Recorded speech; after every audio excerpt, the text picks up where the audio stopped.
ఓం నమో భగవతే వాసుదేవాయ. శ్రీమదాంధ్ర భాగవతం 4వ భాగం ప్రారంభం. ఈ 4వ భాగంలో పోతన గారు భాగవతాన్ని ఆంధ్రీకరిస్తూ మొట్టమొదట ఒక పద్యం చెప్పుకున్నారు. శ్రీ కైవల్య పదంబు చేరుటకునై చింతించెదన్ లోకరక్షైకారంభకు భక్త పాలన కళా సంరంభకుం దానవోద్రేక స్తంభకుంగేళిలోల విలసదృగ్జాల సంభూత నానా కంజాత భవాండ కుంభకు మహానందాంగనాడింభకున్. పోతన గారి శక్తి ఏమిటో, పోతన గారి ఉపాసనా బలం ఏమిటో ఈ పద్యాల్లో చూడాలి. అసలు నిజంగా ఆ పద్యం నోటికి వచ్చిందనుకోండి, మీరు ఆ పద్యాన్ని ఎక్కడ కూర్చున్నా చదువుకోగలిగారనుకోండి, ఆ పద్యం ఒక్కటే చాలు మీ జీవితాన్ని మార్చేస్తుంది. ఈ భాగవతాన్ని ఎందుకు ఆంధ్రీకరిస్తున్నాను, ఈ భాగవతాన్ని ఆంధ్రీకరించి రాజులకు కానీ లేకపోతే ఎవరో జమీందారులకు కానీ ఇచ్చి వాళ్ళ దగ్గర ఈనాములు పుచ్చుకొని నేను ఏదో పాముకోవాలనే తాపత్రయం నాకు లేదు అన్నారు. ఈశ్వరుడి గురించి చెప్పుకున్నారు. కైవల్యము అనే మాట అద్వైత సాంప్రదాయానికి చెందింది. కైవల్యం అంటే ఇంకా మోక్షం అన్నమాట. ఇంకా మళ్ళీ తిరిగి రావాల్సిన అవసరం లేకుండా ఈశ్వరునిలో కలిసిపోవటం అని అర్థం. అలా ఈశ్వరుడి యందు నా తేజస్సు వెళ్ళి ఆయన తేజస్సులో కలిసిపోవాలి. అలా కలిసిపోవటానికి గాను నేను ఆయనని ధ్యానం చేస్తున్నాను అన్నారు. మరి రామచంద్రమూర్తి రచింపజేస్తున్నారు కాబట్టి చెయ్యి పోతన గారిది, ఆ చేతిని కదిపిన శక్తి రామచంద్రమూర్తిది. పరమాత్మ లోకాల్ని రక్షించటానికి ఆరంభించినవాడు. లోక రక్షణము అసలు సృష్టిలో ప్రారంభం అవుతుంది కాబట్టి ఆ పరమాత్మను సృష్టికర్తగా నేను నమస్కరిస్తున్నాను. లోకమునంతటినీ ఆయన రక్షిస్తూ ఉంటాడు. అదే పనిగా ఆయన పెట్టిన అన్నం తిని ఆయన జీర్ణం చేసి శక్తినిస్తే ఆ శక్తితో ఈశ్వరుని తిట్టేవాని అందు కూడా ఈశ్వరుడు శక్తి రూపంలో ఉంటాడు. కానీ తనను నమ్ముకొనిన వాళ్ళని ఈశ్వరుడు ఉన్నాడు అని నమ్మి పూనికతో ఉన్న వాళ్ళను రక్షించటం కోసం ఈశ్వరుడు వాళ్ళ వెంట పరిగెడుతూ ఉంటాడు. ఈశ్వరుడు అలా పరిగెట్టే లక్షణం ఉన్నవాడు. దానవుల ఉద్రేకాన్ని స్తంభింపజేసేవాడు. రాక్షసులందరికీ చావు లేదని అనుకోవటం వల్లనే వారికి అజ్ఞానం వచ్చేసింది.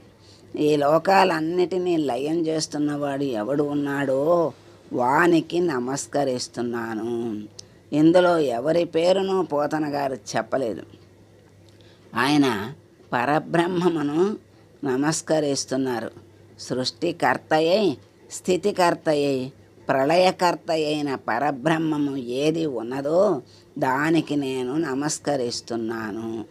కేవలం తన చూపుల చేత లోకాలన్నిటినీ సృష్టించగల సమర్థుడు ఎవరు ఉన్నారో వారికి నేను నమస్కరిస్తున్నాను. భాగవతంలో పరబ్రహ్మంగా కృష్ణ భగవానుడిని ప్రతిపాదించారు. కానీ ఇక్కడ కృష్ణుడని అనటం లేదు, మహానందాంగన అని ప్రయోగించారు. వానిని గురించి నేను చెప్తున్నాను. వాడు చిన్న పిల్లవానిలా కనపడుతున్నాడు, కానీ వాడు పరబ్రహ్మ. అందుకని వాని కథ నేను చెప్పుకుంటున్నాను అన్నారు. ఇంతేకాదు, అందులో ఒక రహస్యం పెట్టేశారు ఆయన. పోతన గారిలా బ్రతకటం చాలా కష్టం. పోతన గారి ఇలవేల్పు దుర్గమ్మ తల్లి.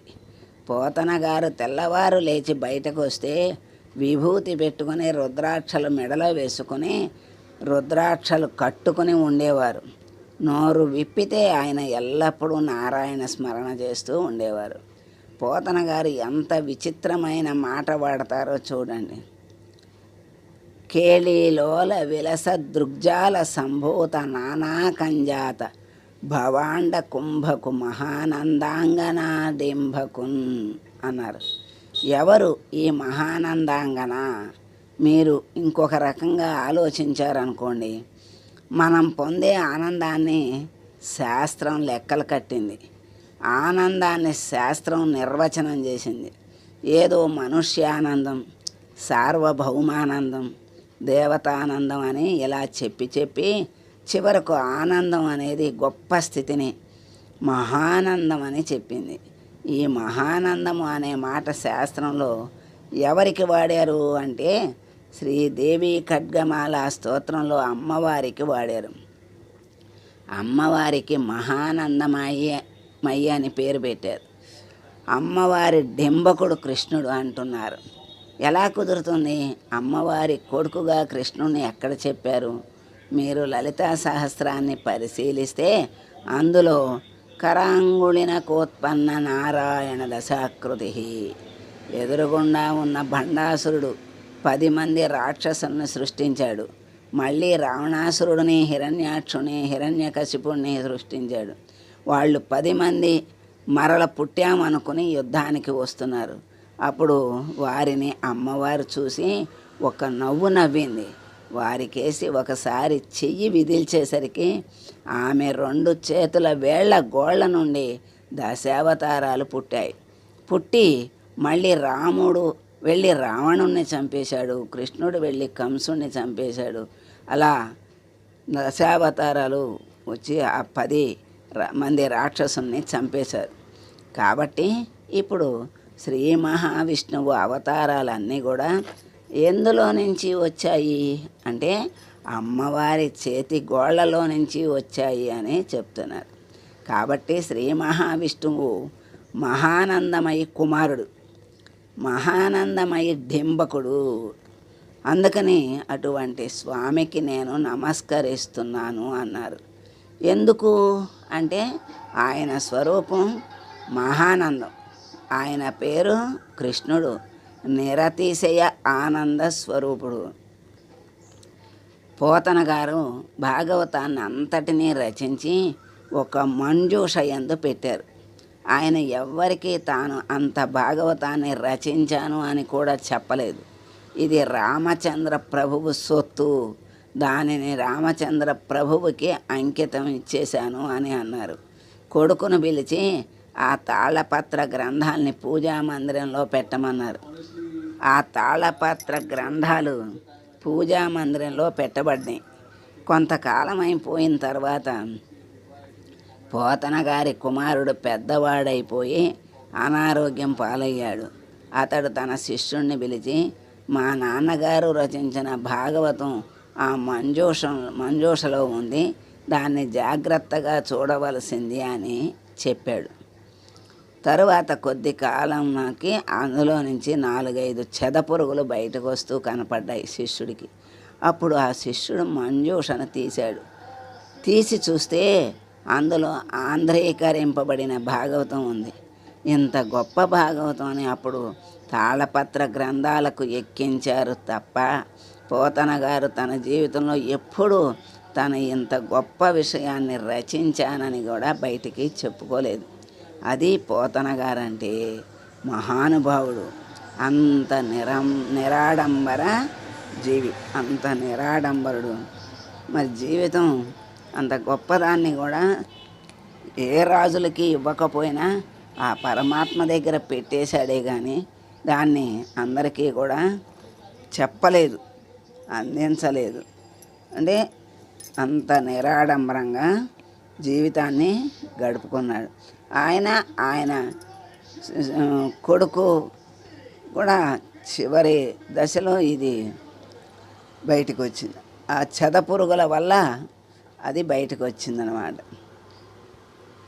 దీనిలో మనం ఎన్నో విషయాల్ని తెలుసుకున్నాం, పోతన గారి గొప్పతనాన్ని.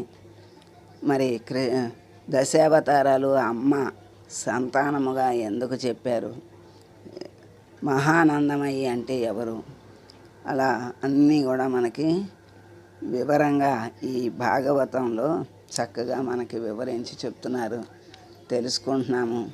మన అదృష్టం కొద్దీ మనకి భగవంతుడు ఈ రూపంలో అందిస్తున్నాడు. మనం చక్కగా విని ఆనంద రసాన్ని అందుకుంటున్నాం. సర్వే జనా సుఖినో భవంతు, సమస్త సన్మంగళాని భవంతు. ఓం